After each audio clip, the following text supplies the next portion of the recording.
Hi everyone, my name is Ana and I flew all the way here from São Paulo, where I was born and raised. I graduated from economics in the São Paulo State University and did an MBA on Fundação Getúlio Vargas, that is also a university from Brazil. Worked in retail, consultancy and airlines. And my transition to Uber was fairly easy because I was already a heavy user of Uber before being an employee.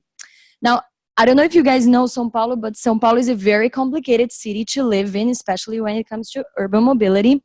Public transportation does not go anywhere. Basically, sometimes it goes from nowhere to nothing. Also, cars are super expensive, so it's very hard to move around. So as you can imagine, when Uber arrived at São Paulo in 2015, we changed the urban environment. So in this picture, every dot is a start point of a trip, and you can see how much we have expanded since then. And now, today, millions rely on us for their daily commute or for the move around this very complicated city.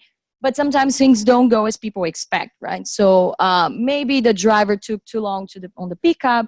Maybe there was no air conditioning in the car. Maybe they did not like the model of the car. And perhaps they did not like the music of the car. Not everyone has the same music taste. And when this happens, those riders file support tickets. And that's what we call quality incidents. Now, there are two aspects of those incidents. So first, they obviously represent a rider dissatisfaction, but they also cause a lot of anxiety on our driving partners because it's horrible to be reported for one of those incidents. Now, to solve this problem, at first glance, you may think it's fairly simple. It's just about providing our driving partner tips or perhaps standards of quality, right? But the truth is our platform actually connects people that don't know each other, most of the times, for a fair amount of time.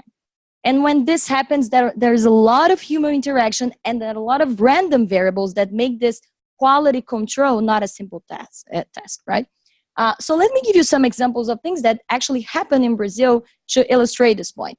So there was this driver that was going to pick up the rider, but before picking up, he sent him a text message saying, "Hey, can you wait 10 minutes? A rat entered my apartment and I need to kill it before picking you up."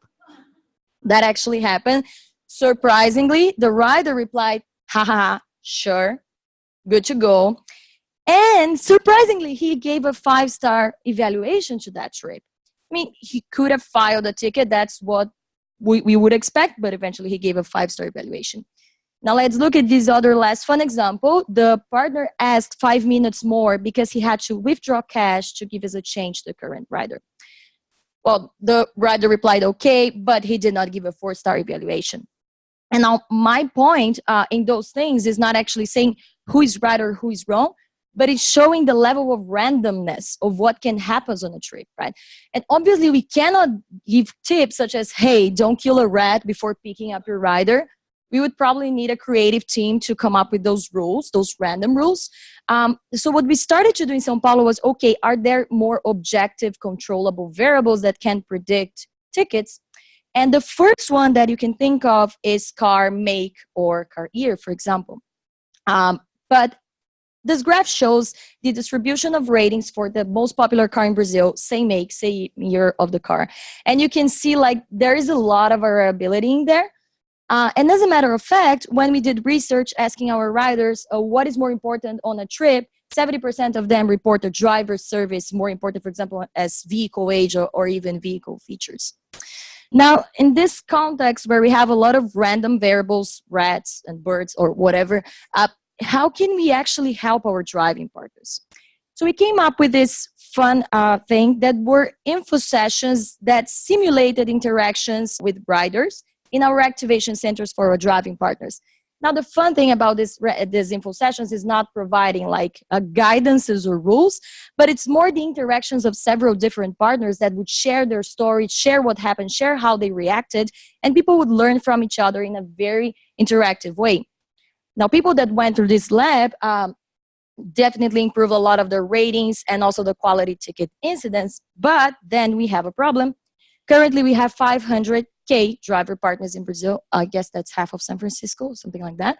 But the thing is that we cannot provide this sort of training to all of those drivers, right? It's a lot of people. So we need something to target our drivers. But then we have a problem. We already stated that quality has a lot to do with riders' individual expectations and randomness. So it's not an easy model to do. But here is what we thought. What if we used driver driving behaviors as a proxy for rider expectations? So how is that? Say a driving partner was driving in more often in certain parts of the city or at certain times of the day. Probably he would be getting people that were more similar because probably they lived around the same places, worked around the same places, than different types of people that were being on trips with drivers that were driving on other parts of the day, town and another times of the day, right? So this is how we use driver behavior as a proxy for rider expectations. So we built a model from past tickets that had been filed by our drivers. And this was a classification model, actually. So we got two samples of drivers, one that had been filed quality tickets, the other ones that had not. And we got several features of their driving behavior. So where do they drive, the times they drive, if they had contacted support before for some reason. Now, we use 7 terabytes of data. We implemented this in 5 main cities. Our models reached the accuracies from 77 to 85%, depending on the cities. And what we found that was actually super interesting was that the variables that were more important to explain if someone was going to receive a quality ticket or not were actually the behavior variables. So for example, here you see the percentage of night trips as being the 3rd most important variable to explain that, as in opposition to the objective variables, such for example, the car model and year. Now, you may be asking yourselves, what are we doing this? We have like weekly refreshes of those models in a 5-city pilots. And what we're aiming to do is to have 15K drivers targeted on this very customized quality actions, quality info sessions that give them a broader perspective on how to provide a great service. But what we're actually aiming to do is to improve the lives of the more than 10 million people that ride in those cities. Now, I would like to close this talk with one final reflection, that the fact that our platform connects to people in such an authentic way is actually something we love a lot, and we honestly want to keep that. This is me riding Simone's car. Simone drives for Uber in São Paulo, and she told me that she noticed that every girl was was doing their makeup in the morning. So she built this mirror system, as you can see here. It was pretty sophisticated to make her riders feel better, to make her riders feel more at home and more comfortable in doing their makeup in her car. Now, this is only possible because we're not connecting robots, we're connecting people. And I'm glad that we have data to actually help us out when those things does not go as beautiful as we expect. Finally, I'd like to give a big shout out to the Brazil team, especially, and to Latin team, but also send lots of love to our driving partners in São Paulo that make wonderful experiences such as this one. Thank you very much, guys.